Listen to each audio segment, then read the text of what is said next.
Praise the lord. అందరికీ వందనాలు. ఈరోజు దేవుని వాక్యం అనే కార్యక్రమానికి మీకు అందరికీ ఆహ్వానం తెలియజేస్తున్నాను.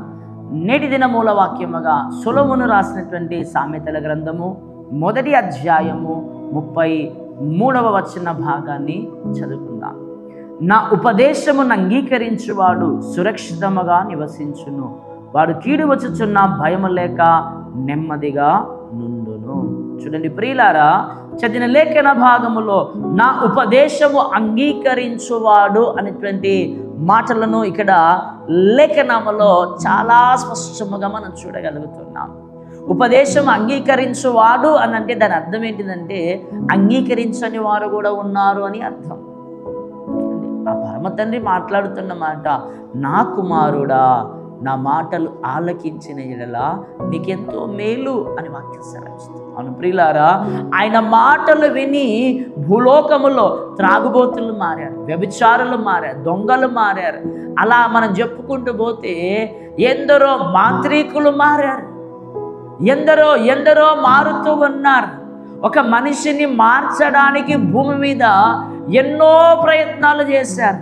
చూడండి ప్రియులారా, కొన్ని రకాల వ్యసనాలకు అలవాటు పడినటువంటి వారిని మార్చడానికి ఎన్ని ప్రయత్నాలు చేసినా వారు మారకపోతే ఆ స్త్రీలు కానీ పురుషులు కానీ విడాకులు ఇచ్చిన వారిని మనం చూస్తాం.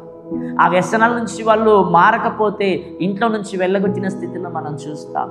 ఆ వ్యసనాలు మానుకున్న లేక ఆ వ్యసనాల చేత ఆరోగ్యాలు పాడు చేసుకొని చనిపోయిన వారిని మనం చూస్తూ ఉన్నాం. ఆ వ్యసనాలు మా దగ్గరికి వస్తే మేము బాగు చేస్తాం, వాటికి నాటు వైద్యం చేస్తాం, మంత్రాలు చేస్తామని పిలిపించుకొని చేసినటువంటి వాళ్ళు ఎందరో ఉన్నారు. చేసిన వాళ్ళు డబ్బులు ఖర్చయ్యి కానీ ఎవరు మారలేదు. కానీ ఉచితముగా క్రీస్తు సువార్తను అంగీకరించి క్రీస్తు ప్రేమను పొందుకొని ఎలాంటి బలవంతము లేకుండా ఎందరో మారినట్లుగా, ఎందరో జీవితాలు మార్చబడినట్లుగా లేఖనాల్లో మనం చూస్తున్నాం. వీటన్నిటికీ గల కారణం ఏంటిదంటే వాళ్ళు ఆయన మాటలు అంగీకరించారు, అంతే తప్ప అంతకు మించి వేరే ఏమి కూడా లేదు. ఈరోజు ఎందరో విశ్వాసులు, యవనస్తులు అనేకుల జీవితాల్లో కార్యాలు చూస్తూ ఉన్నారు. భయంకరమైన వ్యసనాల నుంచి, భయంకరమైన రోగాల నుంచి, భయంకరమైన కష్టాల నుంచి, భయంకరమైనటువంటి జీవితాలను మార్చుకొని వచ్చినటువంటి వారు నక్సలైట్లు ఉన్నారు. ఎందరో ఉన్నారు. నీతిగా, భక్తిగా, మంచిగా, ఎలాంటి ఆటంకాలు లేకుండా హాయిగా దేవుళ్ళ వరకు కొనసాగుతున్నారు.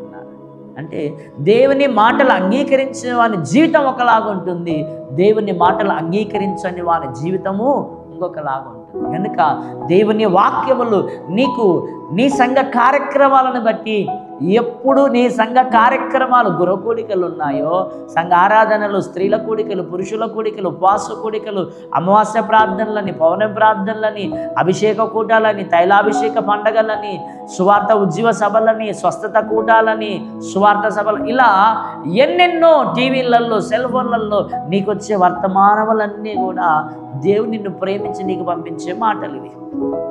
ఈ మాటలను, ఈ వాక్యమును నీవు ప్రతిదినము, ప్రతిరోజు విన్న వాక్యాలు నీ సంఘము ద్వారా ప్రత్యేకంగా వేరే వర్తమానాలు పక్కన పెట్టండి, కానీ నిన్ను ప్రేమించి నీ కొరకు నీ సేవకుడు ప్రార్థన చేసి నీకు అందించేటువంటి ఈ మాటల విషయాలలో, ఈ దేవుని వాక్య విషయంలో నువ్వు బహు జాగ్రత్త కలిగిన వాడివై ఉండాలి. ఎందుకంటే నీ స్థితిని ఎరిగిన దేవుడు నీతో మాట్లాడతాడు.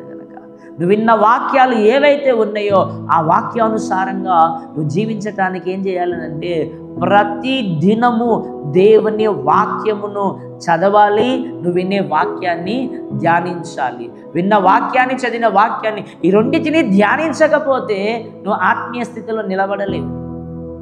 చూడండి ప్రియులారా, వాక్యం చాలా స్పష్టంగా తెలియజేస్తుంది. 119వ అధ్యాయము కీర్తనల గ్రంథము 119వ అధ్యాయము 78వ వచనాన్ని చదువుకుందాం. 78వ వచనాన్ని చదువుకుందాం. నేను నీ ఉపదేశములను ధ్యానించుచున్నాను, నీ ఉపదేశములను ధ్యానించుచున్నాను. అవును ప్రియులారా, దేవుని వాక్యమును మనము ధ్యానించువారమై ఉండాలా. ఇదే కీర్తన ఇక్కడ అంటాడు కదా, నేను నీ వాక్యమును దివారాత్రులు ధ్యానించుచున్నాను. చదవడం వేరు, ధ్యానం చేయడం వేరు. పశువులు ఉన్నాయి, జంతువులు కొన్ని ఉన్నాయి కదా. ఈ పశువులు ఏం చేస్తాయి అంటే తిన్న ఆహారం గడ్డిని అవి బయటకు తీసుకొని ఏం చేస్తాయి, నెమరు వేస్తాయి. అలాగే నెమరు వేయకపోతే వాటికి ఎంత కష్టమో, నువ్వు విన్న వాక్యం, చదివిన వాక్యము ధ్యానించకపోతే కూడా నీకు అంతే కష్టమే.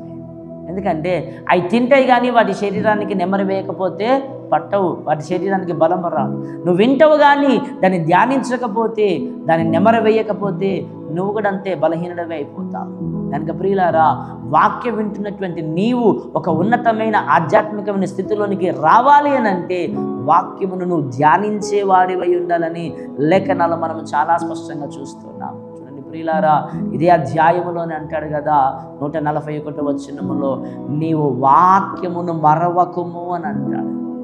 నువ్వు దేవుని వాక్యమును మరిచేవాడివిగా ఉండకూడదు, ధ్యానించేవాడివిగా ఉండాలా.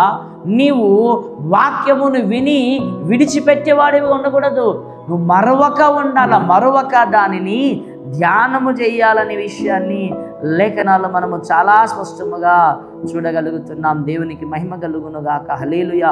చూడండి ప్రియులారా, 141వ వచనములో అద్భుతంగా ఇక్కడ వ్రాయబడిన మాట మనం చూస్తున్నాం. నీ ఉపదేశములను నేను మరువను, విడిచిపెట్టను, మరువను, వాటిని అనుసరిస్తాను, వాటి ప్రకారంగా జీవిస్తాను. అవి నా బ్రతుకుగా, నా జీవితానికి మేలును కలగజేస్తాయని అతడు నిశ్చయించుకున్నట్లుగా లేఖనాలు మనం చూస్తున్నాం. అవును ప్రియులారా, దేవుని వాక్యమును నీవు ధ్యానించేవాడివై ఉండాలి. దేవుని వాక్యాన్ని నువ్వు మర్చిపోయేవాడివిగా ఉండకూడదు.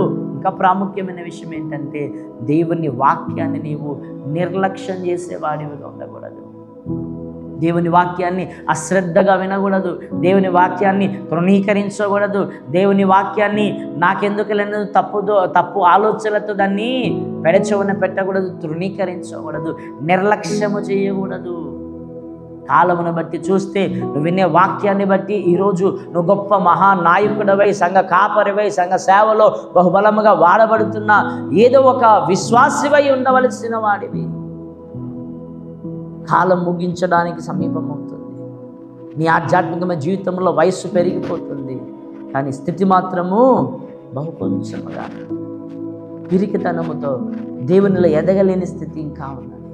కనుక ప్రియమైనటువంటి వారలారా, దేవుని యందు విశ్వాసం ఉంచు, దేవుని యందు నమ్మకం ఉంచుము, ఆయన మాటలు ధ్యానించుము, ఆయన మాటలు మరవకగా ఉండుము. ఆయన మాటలు మరవక ఉన్నట్లయితే, ఆయన మాటలు నిర్లక్ష్యంగా చేయక ఉన్నట్లయితే నీ స్థితి ఉన్నతమైన శిఖరములెక్కుతుంది. అందుకంటున్నాడు ఆయన, నా కుమారుడా, నా ఉపదేశమును అంగీకరించు.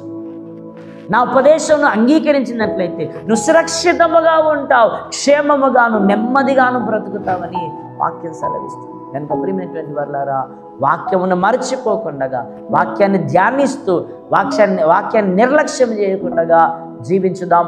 బహు భయభక్తులు కలిగి, బహు వినయ విధేయతలతో ఆయన వాక్యాన్ని విందాం. అతి భాగ్యము, యోగ్యత, ధన్యత దేవుడు మనకి ఇచ్చునుగాక. ఆమేన్. ప్రార్థన. పరిశుద్ధులని వందనాలు, స్తోత్రం. ఎన్ని మాటలు మాకందరికీ దీవెనాశ్రయకరంగా మార్చి మహిమ పొందుమని క్రీస్తు పెట్టి వేడుకుంటున్నాం తండ్రి. ఆమేన్.